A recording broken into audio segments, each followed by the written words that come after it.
africaine, Son Excellence M. Mohamed Ibn Chambas, représentant spécial du secrétaire général des Nations Unies pour l'Afrique de l'Ouest et le Sahel, UNOAS, et du général Francis Awabé Béanzin, commissaire aux affaires politiques, paix et sécurité de la CEDEAO. 4. La délégation a rendu une visite de courtoisie à Son Excellence M. Alpha Condé, président de la République de Guinée, qui a salué l'initiative des 3 institutions et rappelé le cadre de facilitation du dialogue qu'il a mis en place.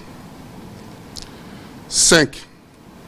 La mission a tenu des consultations avec les principales parties prenantes, notamment le Premier ministre Ibrahima Kassori Fofana, en charge du cadre de facilitation du dialogue avec les parties prenantes.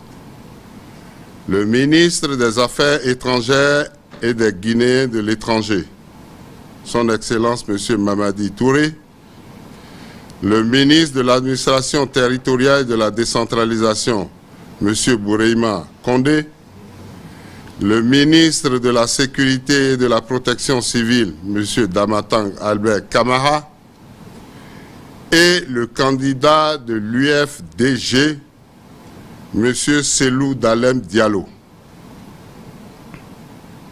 En outre, la délégation a rencontré la Commission électorale indépendante, CENI, et la Cour constitutionnelle, ainsi que des membres du groupe des 5, comprenant les ambassadeurs de France, des États-Unis et de l'Union européenne.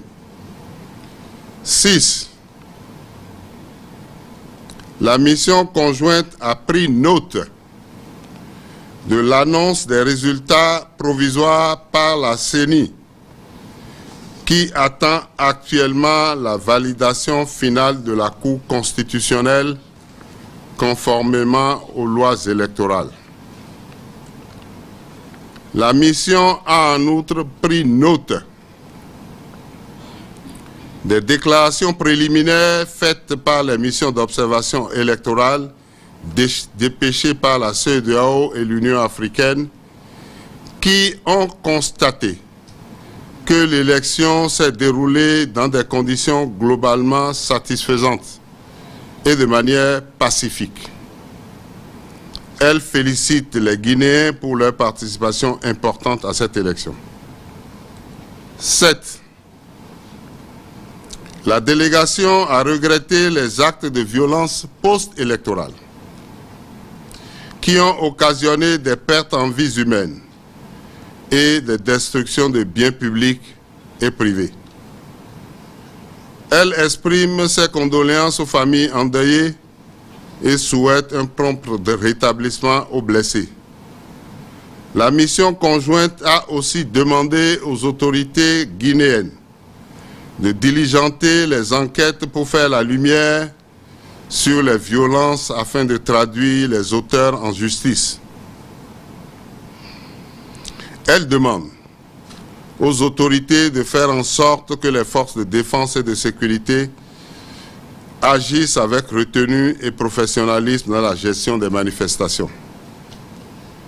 8.